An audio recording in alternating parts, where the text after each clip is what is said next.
Hello dear friends, welcome to Unacademy YouTube channel. दोस्तों सभी का हार्दिक अभिनंदन है अनअकैडमी यूट्यूब चैनल पर। सबका राधे राधे, जय श्री कृष्णा। कैसे हो आप लोग?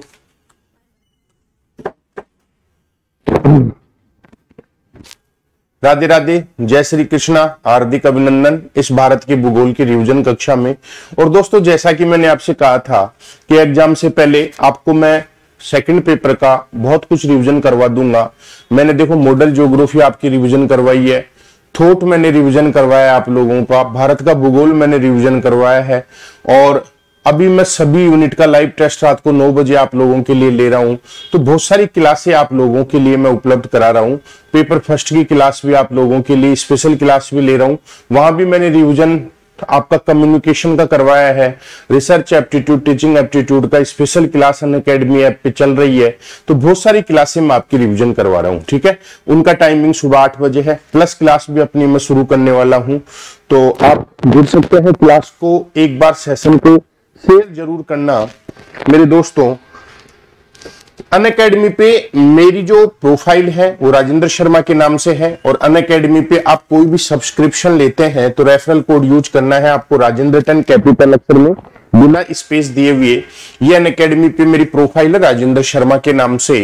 तो आप मुझे वहां पे जाके फॉलो कर लें, जिससे आपको टाइमली नोटिफिकेशन मिले। ये कुछ डिटेल्स आप लोगों के सामने है।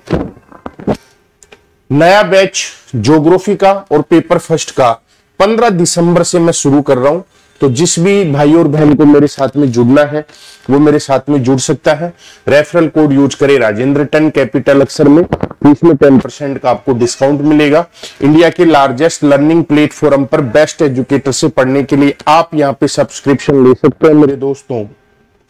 यहाँ पे आपको आइकॉनिक और प्लस 2 कोर्स मिलेंगे, जिसमें आपको आइकॉनिक में पर्सनल गाइडेंस, टेस्ट का एनालिसिस, एक्सपर्ट की guideline, study material, study planner, ये आपको मिलता है। वहीं प्लस में आपको मिलता है live class, weekly test, course का स्ट्रक्चर, अनलिमिटेड एसेस।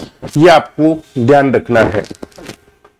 कोर्स लेने के लिए आपको क्या करना है कि अनअकैडमी लर्निंग ऐप डाउनलोड करना, उसमें यहां पे आइकॉनिक और प्लस यहां पे आपको मैनेज करना है कि जैसे आपको आइकॉनिक लेना है तो आइकॉनिक पे आपने क्लिक किया और देन उसके बाद में आपने ये रेफरल कोड डाल दिया राजेंद्र 10। रेफरल कोड आप राजेंद्र 10 यूज करना है आपको और मंथ सेलेक्ट कर लेना है। सेम वही प्रोसेस है। प्लस में आपको रेफरल कोड राजेंद्र 10 यूज करना है, मंथ सेलेक्ट करना है, अप्लाई कर देना है, तो इसमें 10% का डिस्काउंट मिलेगा। ये बेनिफिट्स है। जैसे प्लस में आपको लाइव क्लास मिलती है, टेस्ट सीरीज मिलता है, अनलिमिटेड प्रैक्टिस मिलता है, कोर्स का शेड्यूल, ये प्लस के बेनिफिट है।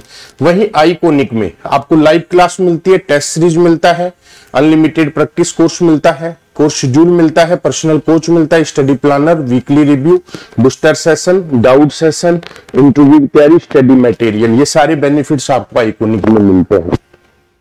तो आप हमारे साथ में जुड़ के पढ़ सकते हैं। स्पेशल क्लास के कुछ फीचर्स हैं। राइज हैंड का ऑप्शन सबसे अच्छा ऑप्शन है। नेवर क्लास मिस, कभी क्लास मिस नहीं होती है, नोट्स मिलते हैं, कहीं भी बैठ के पढ़ सकते हैं। पोल्स का सिस्टम होता है, लाइव क्लास चलती है, तो आराम से आप हमारे साथ में जुड़ के पढ़ें। और इंडियन ज्योग्राफी की इस रिवीजन क्लास में आपका स्वागत। कल हमने बात कर ली थी भारतीय कृषि की, और उसके बाद में अपन ने बात करी थी भारतीय कृषि के साथ में अपन ने वन्य जीव अभ्यारण्य की भी बात कर ली थी, ठीक है। अब हम बात करेंगे आज चट्टानों की। चट्टानों की अगर बात करें, भारतीय चट्टानें, तो भारत में कुछ इस प्रकार की चट्टानें आपको मिलती हैं, जो दिखाई दे रही है आपको। कुछ इस प्रकार की चट्टान आपको देखने को मिलती है, ठीक है। ये कुछ चट्टान है, इस प्रकार की चट्टान आपको देखने को मिलती है मेरे दोस्तों। भारत की चट्टानों को हम 3 भागों में बांटते हैं। भारत की चट्टानों को 3 भागों में बांटते हैं, और 3 भागों में सबसे पहले जैसे उत्तर की पर्वतमाला या हिमालय में पाई जाने वाली चट्टान, हिमालय में पाई जाने वाली चट्टान, उत्तर भारत का मैदान यानी कि गंगा ब्रह्मपुत्र में पाई जाने वाली चट्टान समूह, गंगा ब्रह्मपुत्र में पाई जाने वाली चट्टान समूह, और प्रायद्वीपीय फटार यानी कि प्रायद्वीपीय भारत, यहां पाई जाने वाली चट्टान समूह। प्रायद्वीपीय भारत, यहां पाई जाने वाली चट्टान समूह। तो मोटे मोटे आपको याद रखना है, भारत की चट्टान समूह को हम 3 पार्ट्स में बांट दिए हमने।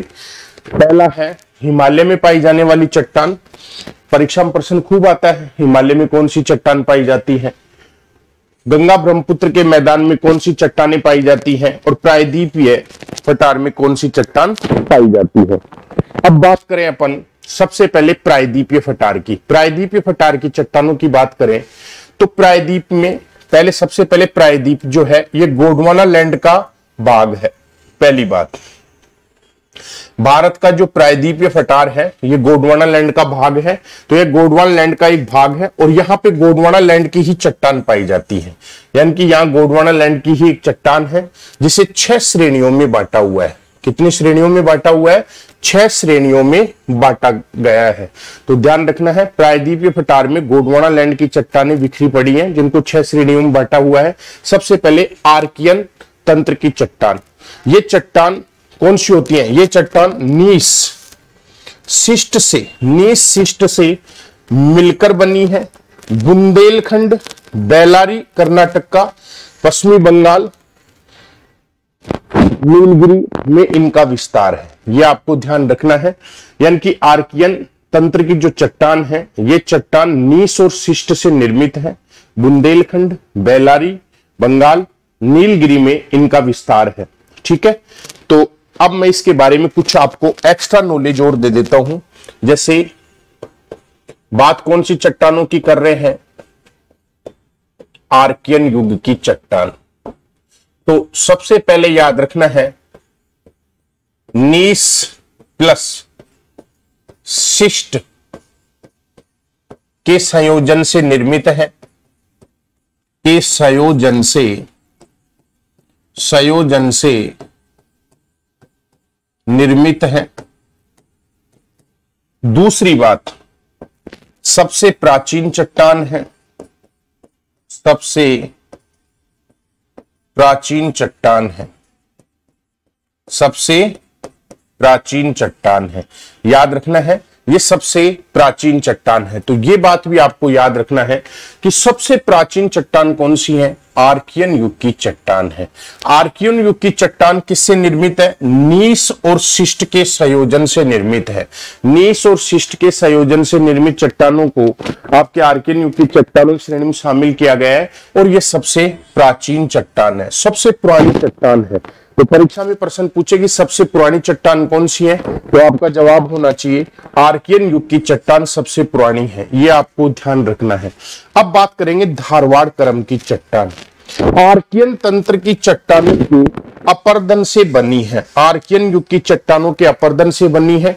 भारत में सर्वाधिक खनिज इसी तंत्र में पाए जाते हैं, जैसे लोहा, तांबा, सोना आदि। ये आपको ध्यान रखना है।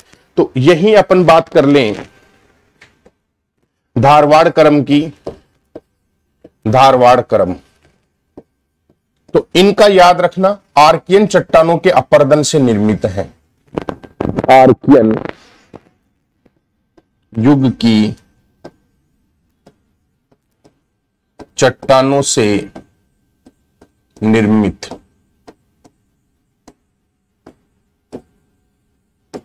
है, पहली बात। दूसरा, इनमें धात्विक खनिज सबसे ज्यादा पाए जाते हैं।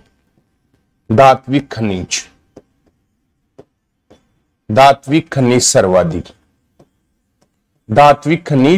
सर्वाधिक पाए जाते हैं। इनकी तीसरी बात याद रखना, इन चट्टानों को दी जाती है संज्ञा, और इनको संज्ञा किसकी देते हैं? आर्थिक दृष्टि से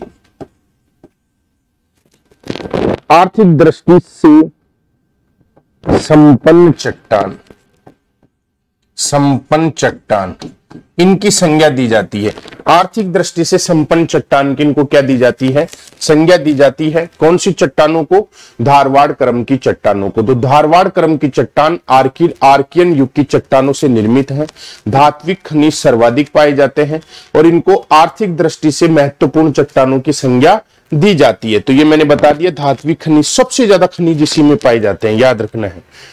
धारवाड़ क्रम की चट्टानों की अपन चर्चा करें तो इनका विस्तार कर्नाटक में धारवाड़, बेल्लारी, अरावली, मध्य प्रदेश में बालाघाट और रीवा और छोटा नागपुर फटार पर है। छोटा नागपुर फटार पर है, इसीलिए छोटा नागपुर फटार को भारत का रूर कहते हैं।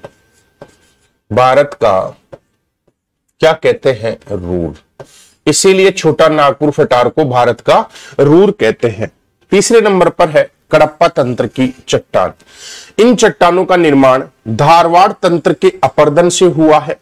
इसका विस्तार कृष्णा नदी की घाटी और नल्ला मलाई में है। ये आपको ध्यान रखना है, यानी कि ये सीक्वेंस में है, सारी चट्टानें क्रम में है पूरी की पूरी। सबसे पहले आर्कियन, फिर धारवाड़, फिर कडप्पा, तो ये सब सीक्वेंस में है। इन चट्टानों का निर्माण धारवाड़ तंत्र के अपरदन से हुआ है।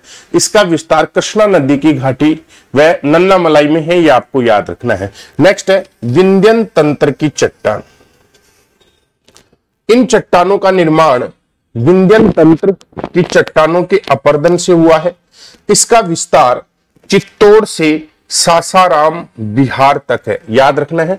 विंध्यन तंत्र की जो चट्टान है, इनका निर्माण विंध्यन तंत्र की चट्टानों से हुआ है, यानी कि विंध्यन तंत्र की चट्टान निर्माण विंध्यन तंत्र की चट्टानों के अपरदन से हुआ है।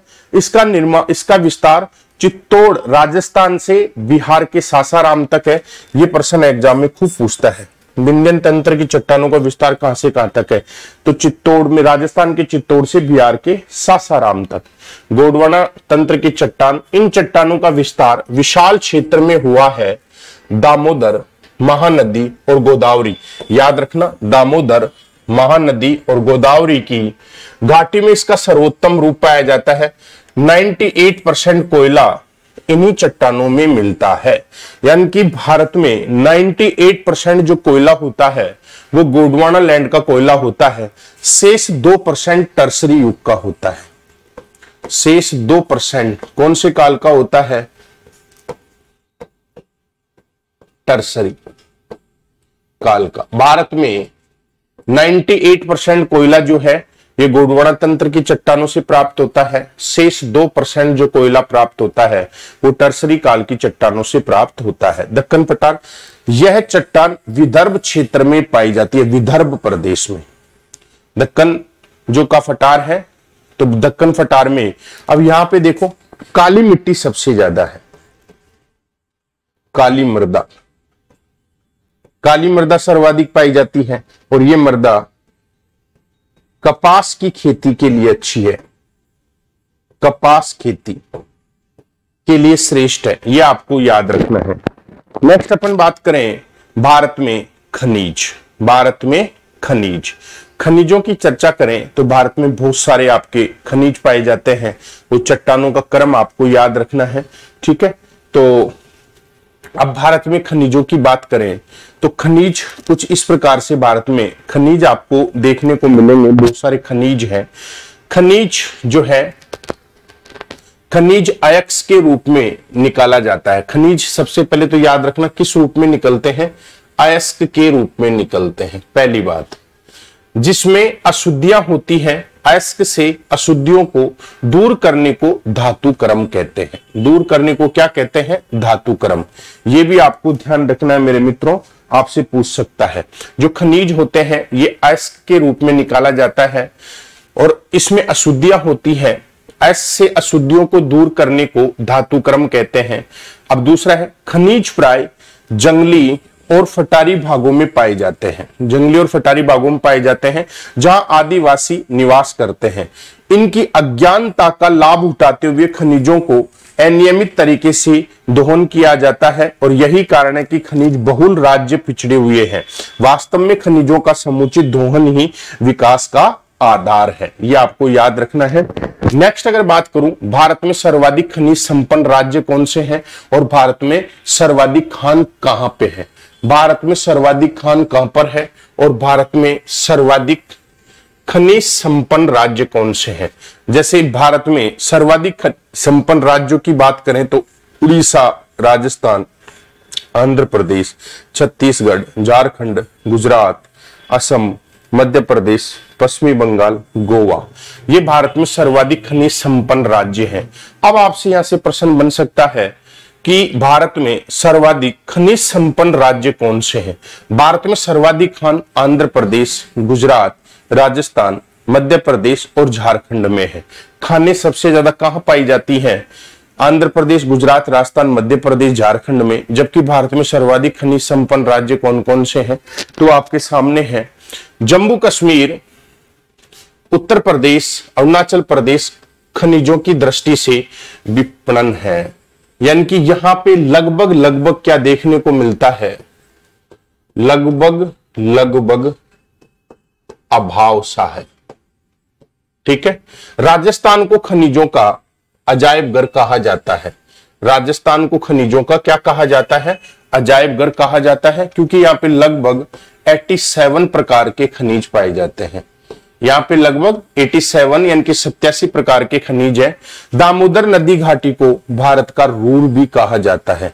दामोदर नदी घाटी को भारत का रूर भी कहा जाता है और छोटा नागपुर फटार को भी भारत का रूर कहा जाता है। आपसे एग्जाम में क्वेश्चन पूछा जा सकता है कि भारत का रूर किसे कहते हैं? ऑप्शन में अगर छोटा नागपुर फटार नहीं हो और दामोदर नदी घाटी हो तो आंसर सही होगा। और यदि ऑप्शन में आपको दोनों दे तो दोनों सही है। यदि ऑप्शन में दामोदर नदी घाटी नहीं दे, छोटा नागपुर फटार दे, तो वो भी सही है। ध्यान रखना है। कोयला सबसे महत्वपूर्ण खनिज माना जाता है। 2/3 ऊर्जा, 2/3 तिहाई ऊर्जा की आवश्यकता इन्हीं से पूरी की जा सकती है। इसे ब्लैक डायमंड भी कहा जाता है। काला हीरा, कोयले को क्या कहा जाता है? ब्लैक डायमंड, काला हीरा।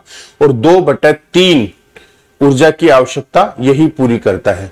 भारत में पेट्रोलियम, यूरेनियम और सोना अति अल्प मात्रा में पाया जाता है। अति अल्प मात्रा में पाया जाता है। आपको ध्यान रखना है कि भारत में अति अल्प मात्रा में क्या है? तो पेट्रोलियम है, यूरेनियम है और सोना है। जबकि लोहा और अब्रक जैसे खनिज भारत में निर्यातक है। ये आपको ध्यान रखना है। क्लियर है ये चीज? नेक्स्ट, अब बात करेंगे कोयला। कोयले की बात करें तो कोयला सामान्यतः 4 प्रकार का होता है। 4। एक घटिया, जिसको हम कोयले की श्रेणी में नहीं मानते, इसलिए 3 ही लिखा हुआ है। एक वो बिल्कुल घटिया है जिसको कोयले की श्रेणी में नहीं मानते, उसे लकड़ी की श्रेणी में मानते हैं। उसे किस श्रेणी में मानते हैं? लकड़ी की श्रेणी में। उसे लकड़ी की श्रेणी में मानते हैं। तो कोयला 3 प्रकार का होता है। बेसिकली कोयला 4 प्रकार का है। समझ में है ना? एंथ्रेसाइट, बिटुमिन्स, लिग्नाइट और पीट। जो पीट कोयला है उसे हम लकड़ी मानते हैं। पीट कोयला जो है वो लकड़ी की श्रेणी में होता है, इसलिए यहां पे 3 लिखा है कि 3 इंपोर्टेंट यही है, एंथ्रेसाइट, बिटुमिन्स और लिग्नाइट। चौथा आपको याद रखना है पीट है, जिसे हम लकड़ी की श्रेणी में मानते हैं। एंथ्रेसाइट कोयले में कार्बन की मात्रा 90% होती है। स्मोक लेस कोयला है, यानी कि इसमें धुआं नहीं होता है। धुआं नहीं। बिटुमिन्स में 80% कार्बन की मात्रा होती है। लिग्नाइट में 40 से 50% कार्बन की मात्रा होती है। इसे भूरा कोयला भी कहा जाता है। यह भी इंपॉर्टेंट है, याद रखना है। परीक्षा में प्रश्न पूछता है किस कोयले को भूरा कोयला कहा जाता है? किस कोयले को भूरा कोयला कहा जाता है? तो लिग्नाइट कोयले को भूरा कोयला कहा जाता है। कोयले के 3 सबसे बड़े उत्पादक राज्य, कोयले के 3 और ये सबसे घटिया है। जब इसमें 40 से 45% लिग्नाइट कार्बन की मात्रा होती है, तो इसमें 40 से कम होती है। लकड़ी के अंश स्पष्ट होते हैं इसमें। ठीक है। तो कोयले के 3 सबसे बड़े उत्पादक राज्यों में पश्चिमी बंगाल है, झारखंड है, उड़ीसा है। परीक्षा में प्रश्न पूछा जा सकता है। आपको ध्यान रखना है कि कोयले के 3 सबसे बड़े उत्पादक राज्य कौन कौन से हैं? तो पश्चिमी बंगाल, झारखंड और उड़ीसा। कोयले की प्रमुख खानें, कोयले की प्रमुख खदान पश्चिमी बंगाल में रानीगंज। याद रखना है, पश्चिमी बंगाल में कोयले की खान कौन सी है? रानीगंज।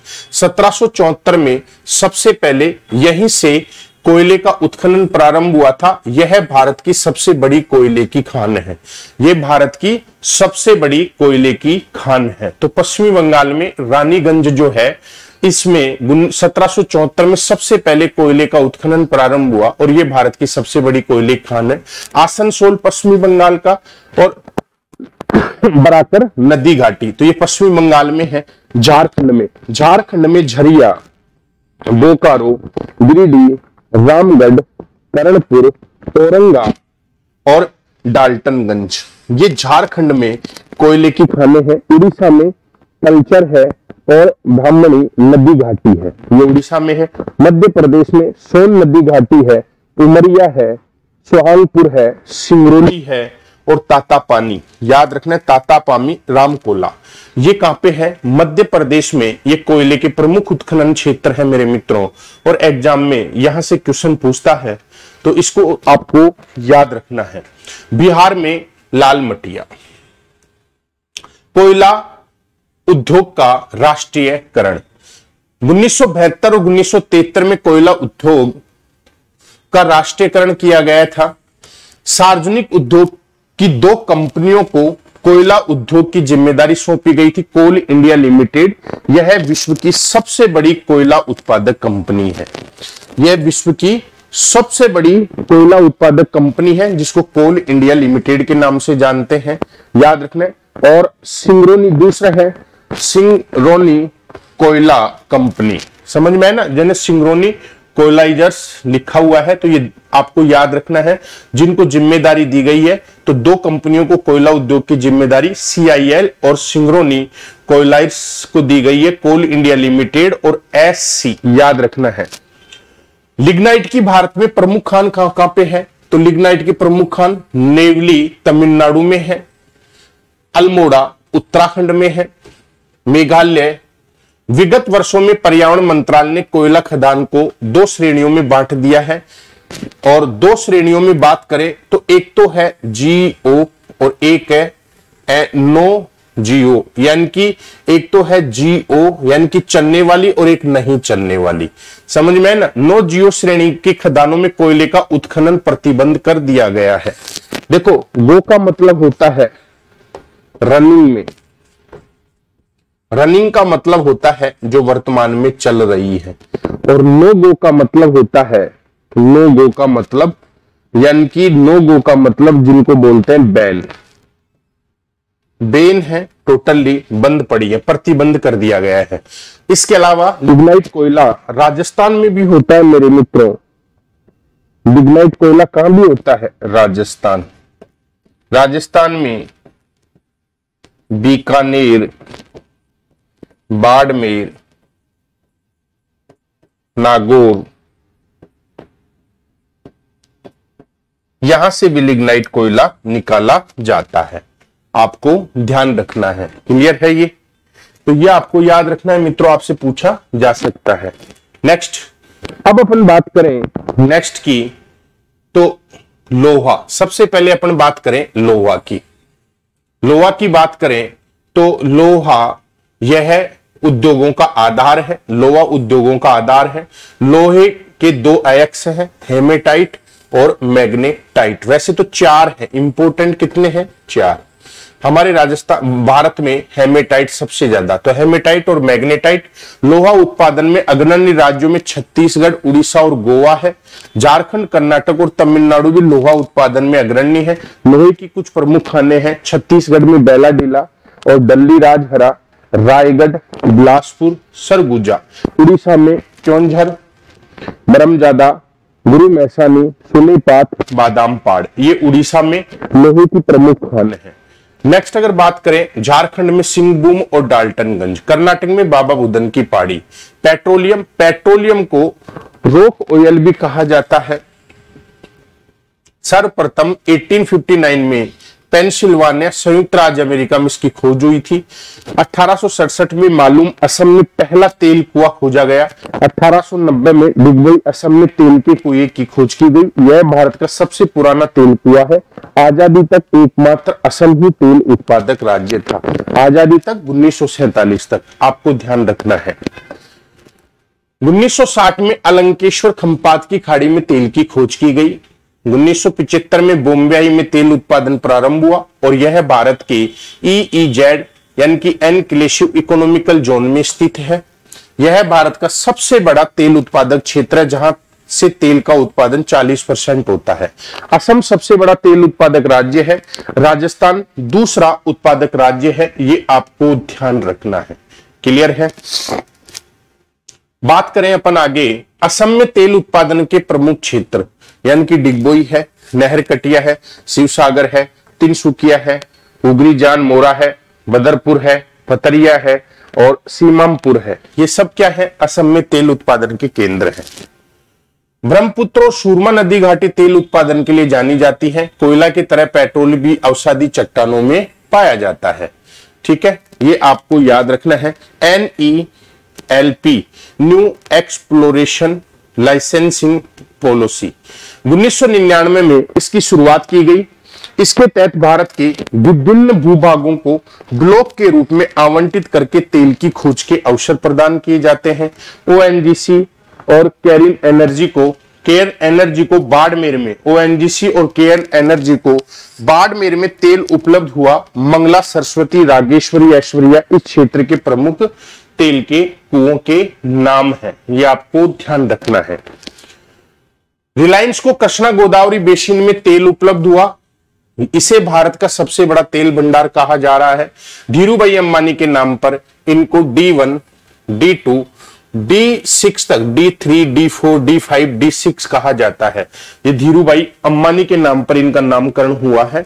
जैसे धीरूभाई अंबानी 1, धीरूभाई अंबानी 2, तो D1, D2, D6 तक नाम है, ये आपको ध्यान रखना है। थोरियम की बात करें, थोरियम मोनोजाइट के रूप में तटीय क्षेत्रों में प्राप्त होता है। इसका उपयोग यूरेनियम-233 प्राप्त करने में किया जा सकता है, जिसे तीसरे चरण के परमाणु रिएक्टर में प्रयोग किया जाएगा। यह आपको ध्यान रखना है, यूरेनियम-233। ठीक है, और मोनोजाइट के रूप में तटीय क्षेत्रों से प्राप्त होता है। भारत में लगभग 50,000 टन मोनोजाइट के भंडार हैं, जो 300 वर्षों के लिए ऊर्जा आवश्यकता को पूरा कर सकते हैं। थोरियम के प्रमुख उत्पादक राज्य आंध्र प्रदेश, तमिलनाडु, उड़ीसा, केरल और पश्चिमी बंगाल और बिहार है। यह आपको याद रखना है। तो इस प्रकार का होता है थोरियम। हीरे की अपन बात करें तो हीरे के प्रमुख उत्पादक राज्य मध्य प्रदेश में पन्ना और उत्तर प्रदेश में कालीजर है। ये हीरे के लिए प्रसिद्ध है। हीरे के लिए मध्य प्रदेश में पन्ना। हीरा ऐसा होता है, जिसने दर्शन नहीं किए तो आप दर्शन कर लो। अब बात करेंगे सिलिका सैंड। ये होती है सिलिका सैंड। टाइल्स भी देखी होंगी। ऑप्टिकल फाइबर के निर्माण में सिलिका सैंड का प्रयोग किया जाता है। ऑप्टिकल फाइबर संचार क्रांति का आधार है। ऑप्टिकल फाइबर संचार क्रांति का क्या है, आधार। उत्तर प्रदेश में सिलिका सैंड के उत्पादन में प्रथम स्थान है तथा राजस्थान इसके उत्पादन में दूसरा स्थान रखता है। तांबा उत्पादन में प्रमुख क्षेत्र सिंहभूम झारखंड का, बालाघाट मध्य प्रदेश का और आपके खेतड़ी सिंगाना राजस्थान। ये खेजड़ी नहीं है, ये खेतड़ी है। खेतड़ी सिंगाना, खेतड़ी सिंगाना राजस्थान। तो ये आपको ध्यान रखना है और इस प्रकार की चट्टानों से प्राप्त होता है। ये अब्रक, जिसको माइका बोलते हैं, तो इसे इनसोल्यूटर के रूप में प्रयोग किया जाता है। इसके प्रमुख उत्पादक क्षेत्र आंध्र प्रदेश, राजस्थान, झारखंड है। कोडरमा झारखंड अब्रक की प्रसिद्ध खान है, आपको याद रखना है। सोरा या साल्ट पीटर, इसका प्रयोग बारूद बनाने में किया जाता है। बिहार व पंजाब इसके प्रमुख उत्पादक राज्य है, ये आपको ध्यान रखना है। इस प्रकार की चट्टानों से अब्रक प्राप्त होती है। इस प्रकार से साल्ट पीटर या सोरा प्राप्त होता है, जिससे बारूद बनता है। देखो, दर्शन कर लो। क्लास को शेयर भी कर देना मेरे परम मित्रों। सीसा या जस्ता, राजस्थान का जावर खान सीसा जस्ता के उत्पादन हेतु प्रसिद्ध है। इसके प्रमुख उत्पादक राज्य राजस्थान तथा गुजरात है। जिप्सम प्रमुख उत्पादक राज्य राजस्थान और तमिलनाडु है जिप्सम का। और एस्बेस्टस प्रमुख उत्पादक राज्य राजस्थान में। एस्बेस्टस का प्रमुख उत्पादक राज्य कौन सा है, राजस्थान। इस प्रकार की जो रॉक्स होती हैं उनसे प्राप्त होता है ये। ग्रेफाइट उड़ीसा से, टिन बिहार से, निकिल उड़ीसा से, डोलोमाइट आंध्र प्रदेश, छत्तीसगढ़ और उड़ीसा से, चूनापत्थर आंध्र प्रदेश, राजस्थान और मध्य प्रदेश से, और बॉल क्ले राजस्थान से, पन्ना राजस्थान में, फेल्सपार राजस्थान में, कोबाल्ट राजस्थान केरल से, टंगस्टन राजस्थान की डेगाना से प्राप्त होती है। मेरे मित्रों, ये आपको ध्यान रखना है।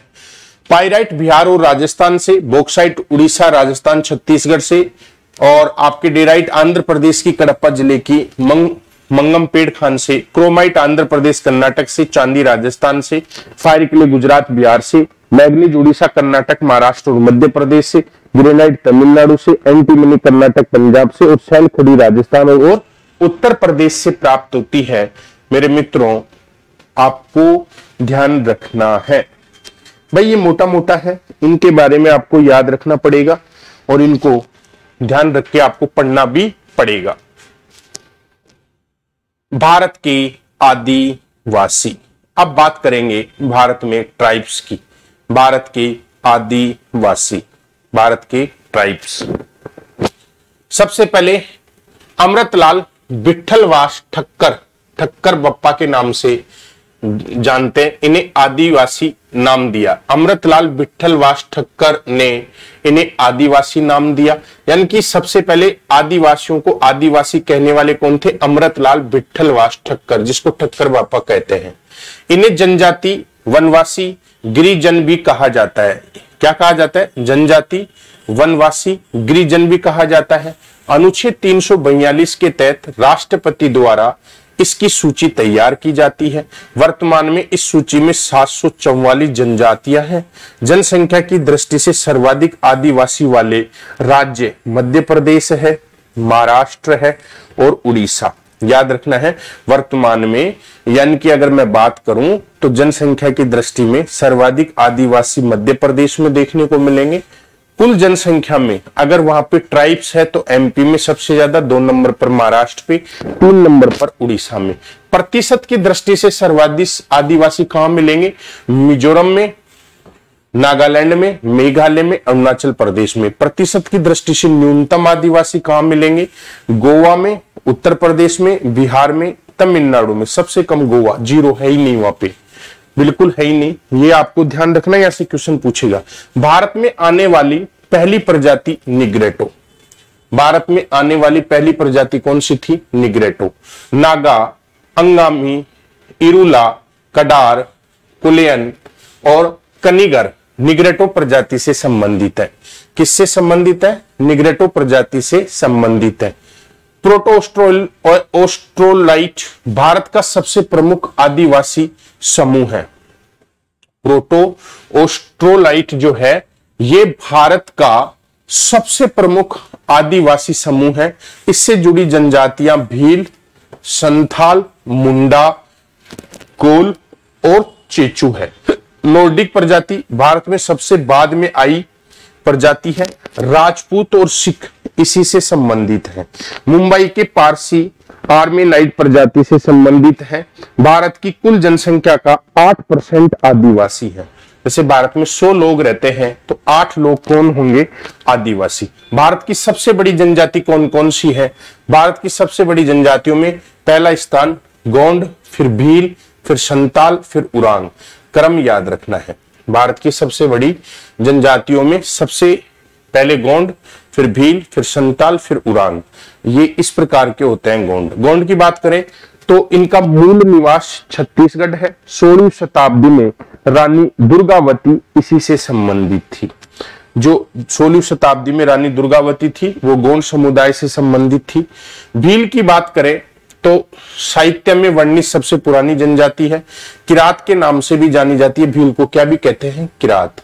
धनुष बाण धारण करने के कारण इन्हें भील कहा जाता है। राजस्थान, मध्य प्रदेश, गुजरात, महाराष्ट्र भीलों के निवास स्थान है। मोतीलाल तेजावत को भीलों का अग्रदूत कहा जाता है। मोतीलाल तेजावत को भीलों का क्या कहा जाता है? अग्रदूत कहा जाता है। तो ये भील जनजाति है। संथालों की बात करूं तो झारखंड के निवासी हैं। इस क्षेत्र का संथाल परगना भी कहा जाता है।